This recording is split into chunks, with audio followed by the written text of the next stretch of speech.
When Nathan started working for my dad about 2 years ago, he became my bodyguard. Like I said, I always thought he was really handsome, but that only made me put up even higher walls. Besides, it was pretty much impossible to ignore his good looks. It was easier back then. He was just my bodyguard, and I was just some stupid rich girl he had to follow around everywhere. He was the only one who witnessed my most recent breakup. My relationship with Leo never became public. I guess I was happy about it now. But I also understood why he never made the effort to make it public. Leo never really cared about me. He never really loved me, much less like me. That's why I was always the one who had to text him first, always the one to ask him out on dates. I was really blind and stupid. I humiliated myself like nobody's business, and the fact that I knew that now didn't help. I was so desperate to be loved, to have someone care for me.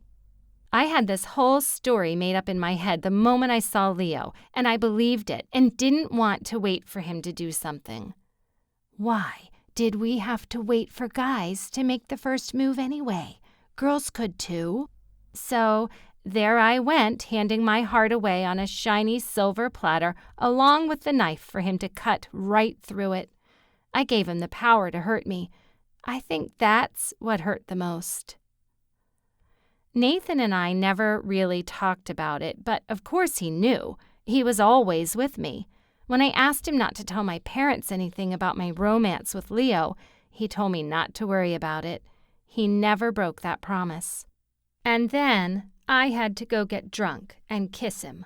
After that kiss, about 4 months ago, I asked my dad to change my bodyguard. I told him I didn't like Nathan, and he did it without any further questions. I've avoided Nathan ever since. I felt humiliated and embarrassed and hated myself for ever doing it. So, why do you hate me? Nathan suddenly asked from behind me as I tried really hard to concentrate on the books. I don't hate you, I said calmly, reaching for a book. Okay. Why don't you like me? Oh my God. Couldn't he tell I was trying my best to ignore him? According to my dad, I don't have to like you in order for you to do your job, I said, repeating the exact words my dad had said earlier. He suddenly leaned in and whispered in my ear, "Is it because the last time we were alone you kissed me?" I could feel his hot breath on my neck, sending a shiver run down my spine. I felt tingles in my stomach as the butterflies in there came to life. Good to know they were still alive in there. "Shut up," I said, but it sounded like a plea. Nathan stood in front of me, so I was forced to look at him. He looked completely amused. He really did enjoy making me suffer. "Hannah, come on. We have to talk about it." "No, we don't," I said, glaring at him. I was drunk, and it was a stupid mistake. "So you didn't like it?" he asked, a smile playing on his lips. I opened my mouth, but nothing came out. "Go, wait outside," I hissed. He frowned at me, but before he could say anything, his phone began to ring. He reached for it and took a few steps back as he answered. I walked away to another shelf, away from him. He really did like to push my buttons. By now, I knew I wasn't going to be able to concentrate. Coming here was a bad idea, so I lingered in the gift section of the bookstore. I was there looking at a snowball when I looked up and saw Nathan standing a few feet away. The amusement in his eyes was gone.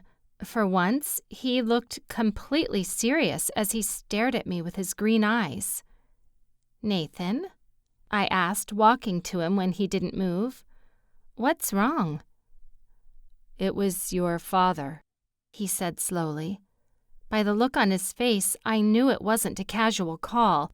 It was bad news. I felt it. "What's wrong?" I repeated. "Nathan, please say something." "Your brother."